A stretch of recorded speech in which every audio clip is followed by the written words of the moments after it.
великой победы! Ура!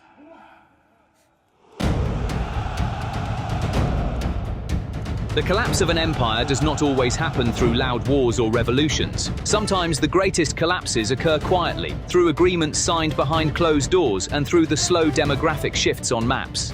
Today, in the shadow of Vladimir Putin's loud and bloody war against the West, precisely such a silent collapse is unfolding in eastern Russia. That shocking report, leaked to the world by the Ukrainian Foreign Intelligence Service, SVRU, through news sources confirmed by Western intelligence agencies, revealed the Kremlin's greatest fear, its darkest secret. While Vladimir Putin gambles his country's future to gain a few square meters of ruined cities in Ukraine, his unlimited allies, China and North Korea, have launched a silent and ruthless industrial and demographic invasion that is swallowing up Russia's Siberia and Far East. This is not a military occupation. It is far more insidious, far more permanent, and far worse. This is not an alliance. This is a weakened, blood-drained empire being devoured alive by vultures. According to the report, in order to finance its war machine in Ukraine, the Putin regime is effectively handing over control of the country's richest lands, that vast geography comprising approximately 40% of Russia's total area, to Beijing and Pyongyang. This is not just an economic crisis, but a crisis of national identity and territorial integrity, a collapse of sovereignty. When Putin turned his back on the West to fight the East, he did not calculate that his country's East would be completely gone. To see the foundations of this historic betrayal and invasion, we must first look at the centuries-long relationship between China and Russia. Today's silent invasion, this historical loss of sovereignty, is actually the inevitable result of a geopolitical struggle that has been going on for centuries and Putin's unforgivable strategic blindness. This is the story of how a leader, ignoring his country's greatest and most obvious threat, drove it to the precipice for the sake of a fantasy. To understand this story, we must turn the dusty pages of history and look at that deep wound in China's national memory: the lost territories. For China, the vast lands that Russia today calls the Far East are actually part of their historical homeland, Manchuria. In the 19th century, the weakened Qing dynasty, under military and diplomatic pressure from Tsarist Russia, was forced to sign a series of humiliating treaties that went down in history as the unequal treaties. The most important of these were the 1858 Aigun Treaty and the 1860 Treaty of Beijing. With these two treaties, China ceded to Russia, without firing a single shot, a vast territory of approximately 1.5 million square kilometers, including the area north of the Amur River and east of the Ussuri River, which includes the present-day city of Vladivostok, i.e., Outer Manchuria. This is a wound in China's national pride that has never healed. Although modern China and Russia declared that they had resolved their border issues in the early 2000s, the issue of these lost territories has always been part of Chinese nationalism and long-term strategy. In fact, this tension even led to bloody border clashes during the Cold War in 1969 on Damansky, Zhenbao Island on the Ussuri River, which brought the two nuclear powers to the brink of war. Putin's greatest blind spot was his complete disregard for this historical reality. As has been written repeatedly in publications such as The Globalist, Putin failed to understand that Russia's real long-term, existential threat is not NATO, but China's historical revanchism and insatiable appetite for raw materials in the East.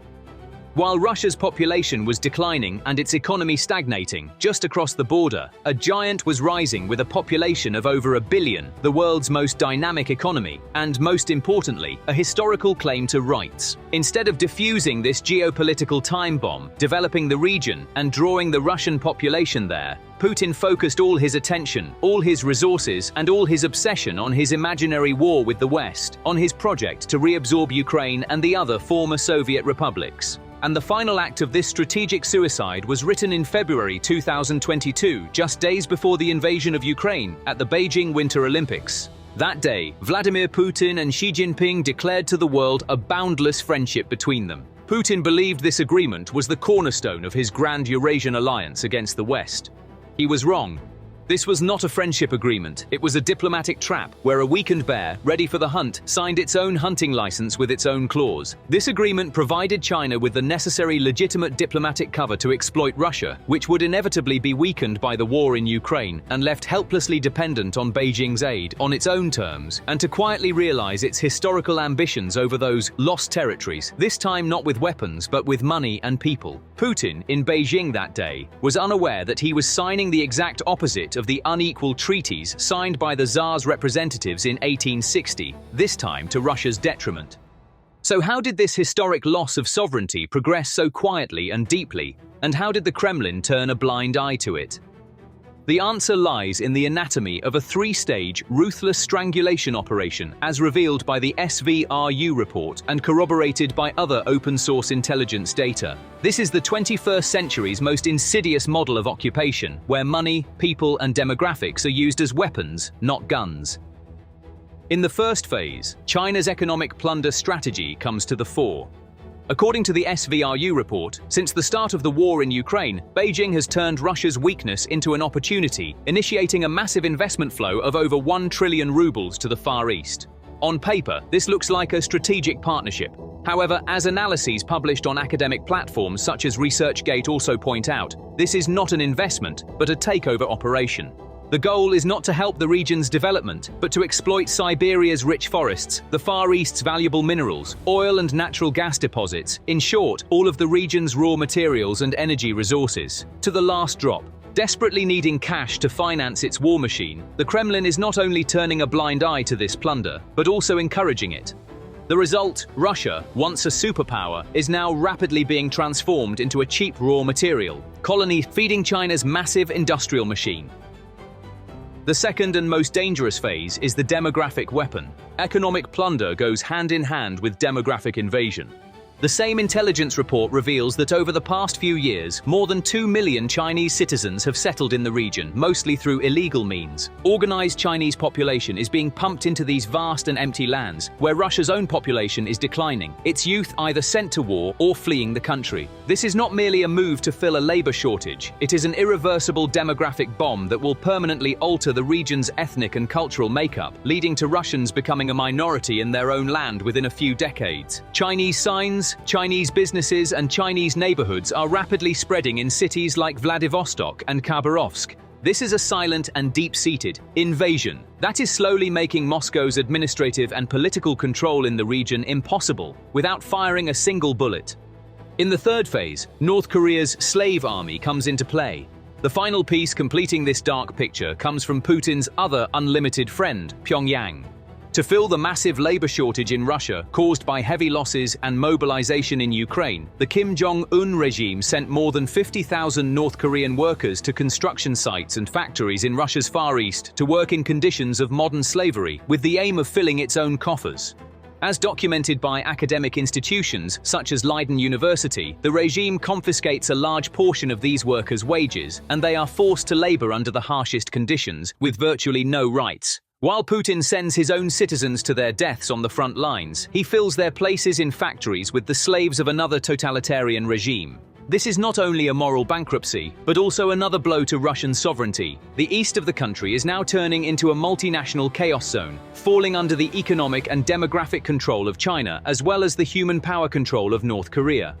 What makes China's silent invasion so easy and unstoppable is not only Beijing's power and strategic patience, but also Russia's deep internal weakness. Russia's Far East is not only rich in resources, but also poor in people, a land abandoned. Putin's obsession with Ukraine has turned the region's decades-long demographic hemorrhage into a hemorrhage, creating a perfect vacuum for Chinese expansion. With the collapse of the Soviet Union, this demographic collapse in the Far East began. The center in Moscow cut massive subsidies to the region. Thousands of factories closed, leaving tens of thousands of people unemployed. This triggered one of the largest waves of internal migration in history. Millions of people, hoping for a better life, left the region and flocked to large cities in the west, such as Moscow and St. Petersburg. Although attempts were made to slow this exodus somewhat after Putin came to power, it was never completely stopped. This is because the Kremlin's resources and attention have always been focused on the Western Front, namely the power struggle with Europe and the former Soviet republics known as the Near Abroad. The Far East has always remained the forgotten, neglected stepchild, thousands of kilometers away from Moscow. The invasion of Ukraine irreversibly accelerated this process. As hundreds of thousands of young, educated Russians fled the war, the Kremlin's waves of mobilization hit the poor regions of the Far East and Siberia disproportionately hard. The young men of these regions were used as cannon fodder in the senseless war in Ukraine, leaving no future, no hope for those left behind. This is where China's 2 million demographic weapon fits into this void, this vacuum created by despair and abandonment.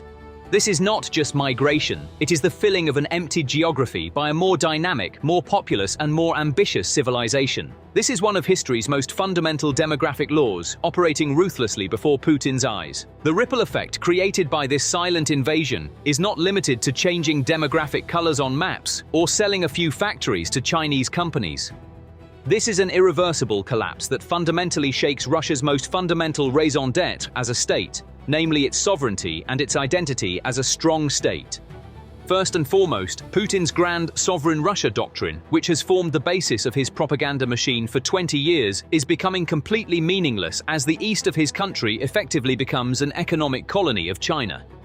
Since coming to power, Putin has promised the Russian people one thing: to rebuild Russia into a sovereign and powerful state that makes its own decisions and bows to no one, after the chaos of the 1990s and the humiliation suffered at the hands of the West. But today, that same Putin is handing over his country's most strategic territories, its most valuable resources, and most importantly, its administrative and political control over those territories to Beijing in order to finance his war in Ukraine. This is not just economic dependence, this is sovereignty being quietly lost at the table behind closed doors. Russia is no longer a sovereign power setting its own rules in the Far East. It is becoming a vassal state serving Beijing's economic interests and dependent on its favor. This situation inevitably shatters the great, strong Russia myth.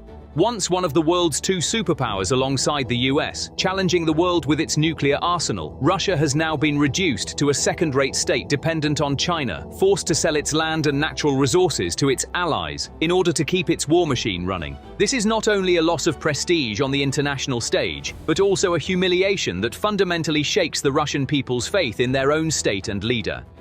While the people believe their leaders went to war for the sake of great Russia dreams, they are slowly beginning to realize that their country is actually being sold to China. This is a time bomb that also dynamites the regime's legitimacy on the home front.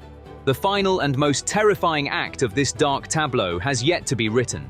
However, the most chilling warning in the Ukrainian intelligence report, SVRU, signals the inevitable catastrophe that will unfold in this region in the future. Putin did not just hand over the Far East to a single power, China. He also invited a second hungry and predatory power to the region, North Korea. And the most fundamental rule of history is this: the interests of two imperial powers claiming the same territory and seeking to exploit the same resources will, sooner or later, inevitably clash.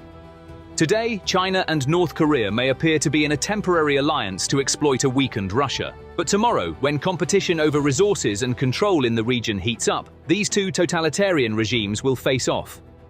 Ultimately, Vladimir Putin set out to rewrite history, to re-establish a lost empire in the West by seizing Kiev's ancient lands. But all he has achieved is to devour his own country, his own land, his own future in the East. This is not a story of conquest. It is a story of historical suicide, woven with arrogance, strategic blindness, and obsession. When the war ends one day and Vladimir Putin lifts his head from the ruins of Ukraine and looks back, he will see that the country he thought he ruled is no longer the same country. The empire is being torn apart not by an external enemy, but by its own leader, with his own hands. Thank you for choosing us.